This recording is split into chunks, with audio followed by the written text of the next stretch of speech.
ओम श्री सांब शिवाय नमः। अथ चतुस्त्रिंशोऽध्यायः 34वां अध्याय। सप्तर्षियों द्वारा हिमालय को राजा अनरण्य का आख्यान सुनाकर पार्वती का विवाह शिव से करने की प्रेरणा देना। वशिष्ठ जी बोले, हे गिरिश्रेष्ठ, इंद्र सावर्णी नामक 14वें मनु के वंश में वह अनरण्य नामक राजा उत्पन्न हुआ था। वह राजेश्वर तथा 7 द्वीपों का सम्राट था। वह मंगलारण्य का पुत्र अनरण्य महाबलवान एवं विशेष रूप से शिवजी का भक्त था। उसने महर्षि भृगु को अपना पुरोहित बनाकर 100 यज्ञ किए और देवताओं के द्वारा इंद्रपद दिए जाने पर भी उसने उसे स्वीकार नहीं किया। हे हिमालय, उस राजा के 100 पुत्र उत्पन्न हुए थे और लक्ष्मी सदृश सुंदर एक पद्मा नाम की कन्या उत्पन्न हुई। हे नगश्रेष्ठ, उस राजा का जो प्रेम अपने 100 पुत्रों के प्रति था, उससे भी अधिक उस कन्या पर रहा करता था। उस अनरण्य राजा की सर्व सौभाग्यशालिनी 5 रानियां थीं, जो राजा को प्राणों से भी अधिक प्रिय थीं। जिस समय वह कन्या पिता के घर में युवावस्था को प्राप्त हुई, तब राजा ने उसके लिए उत्तम वर प्राप्त करने हेतु अपने दूतों से पत्र भेजा। एक समय ऋषि पिप्पलाद जब अपने आश्रम जाने के लिए तत्पर थे, तभी तपस्या के योग्य एक निर्जन स्थान में उन्होंने काम कला में निपुण तथा स्त्री के साथ श्रृंगार रस के सागर में निमग्न हो बड़े प्रेम से विहार करते हुए एक गंधर्व को देखा। वे मुनि श्रेष्ठ उसे देखकर काम के वशीभूत हो गए और तप से चित्त हटाकर दार संग्रह की चिंता में पड़ गए। इस प्रकार काम से व्याकुल चित्त हुए उन श्रेष्ठ मुनि पिप्पलाद का कुछ समय बीत गया।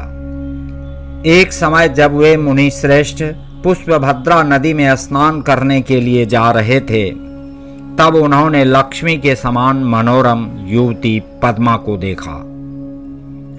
उसके बाद मुनि ने आसपास के लोगों से पूछा कि यह किसकी कन्या है। तब शाप के भय से व्याकुल उन लोगों ने नमस्कार करके बताया। लोग बोले, यह राजा अनरण्य की पद्मा नामक कन्या है, जो साक्षात दूसरी लक्ष्मी के समान है। श्रेष्ठ राजागण गुणों की निधि स्वरूपा इस सुंदरी को पाने की इच्छा कर रहे हैं। ब्रह्मा जी बोले, इस प्रकार वे मुनि उन सत्यवादी मनुष्यों की बात सुनकर अत्यंत व्याकुल हो उठे और मन में उसे प्राप्त करने की इच्छा करने लगे। हे गिरे, उसके बाद मुनि स्नान कर विधि पूर्वक अपने इष्ट देव शंकर का विधिवत पूजन करके काम के वशीभूत हो भिक्षा के लिए अनरण्य की सभा में गए। राजा ने मुनि को देखते ही भयभीत होकर प्रणाम किया और मधुपर्कादि देकर भक्ति पूर्वक उनकी पूजा की। पूजा ग्रहण करने के अनंतर मुनि ने कन्या की याचना की। तब राजा इस बात को सुनकर अवाक हो गया और कुछ भी कहने में समर्थ नहीं हुआ। उन मुनि ने कन्या को मांगा और कहा, हे नृपेश्वर, तुम अपनी कन्या हमें दे दो, अन्यथा मैं क्षण भर में सब कुछ भस्म कर दूंगा।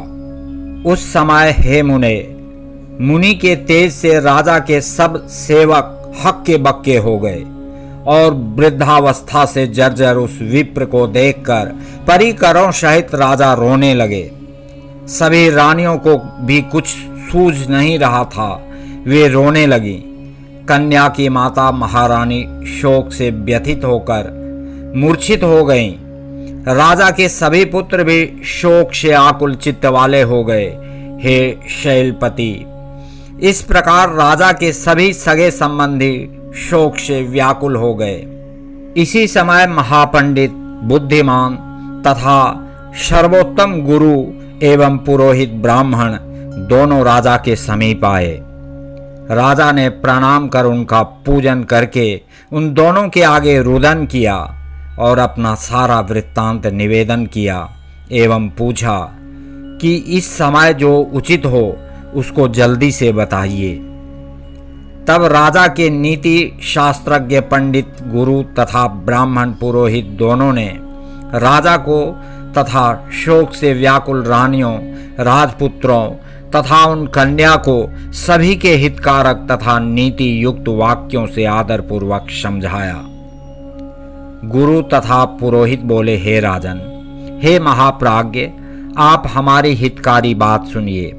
आप परिवार के सहित शोक मत कीजिए और शास्त्र में अपनी बुद्धि लगाइए।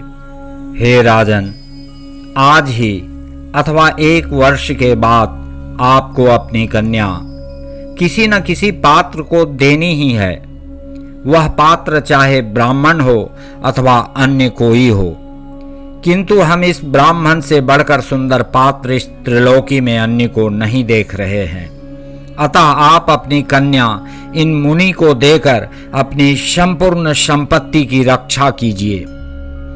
हे राजन, यदि ऐसा नहीं करेंगे तो एक के कारण तुम्हारी सारी संपत्ति नष्ट हो जाएगी।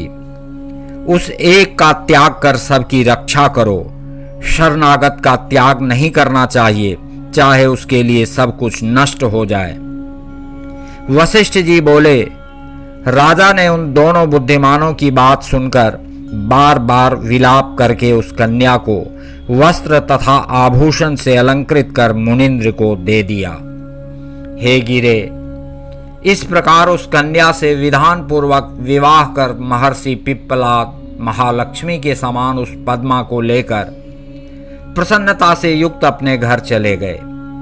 इधर राजा उस वृद्ध को अपनी कन्या प्रदान करके सभी लोगों को छोड़कर मन में ग्लानि रखकर तपस्या के लिए वन में चले गए। हे गिरे, अपने प्राणनाथ के वन चले जाने पर उनकी भार्या ने भी पति तथा कन्या के शोक से प्राण त्याग दिए। राजा के पूज्य लोग, पुत्र, सेवक राजा के बिना मूर्छित हो गए तथा अन्य सभी पूर्ववासी एवं दूसरे लोग यह सब जानकर उच्छ्वास लेकर शोक करने लगे। राजा अनरण्य वन में जाकर कठोर तप करके भक्ति पूर्वक शंकर की आराधना कर शाश्वत शिवलोक को चला गया। तदनंतर राजा का कीर्तिमान नामक धार्मिक ज्येष्ठ पुत्र राज्य करने लगा और पुत्र के समान प्रजा का पालन करने लगा। हे शैल, मैंने अनरण्य का यह शुभ चरित्र आपसे कहा। जिस प्रकार अपनी कन्या प्रदान कर उन्होंने अपने वंश की तथा संपूर्ण धन की रक्षा की, इसी प्रकार हे शैलराज, आप भी अपनी कन्या शंकर जी को देकर अपने समस्त कुल की रक्षा कीजिए और सभी देवताओं को भी वश में कीजिए।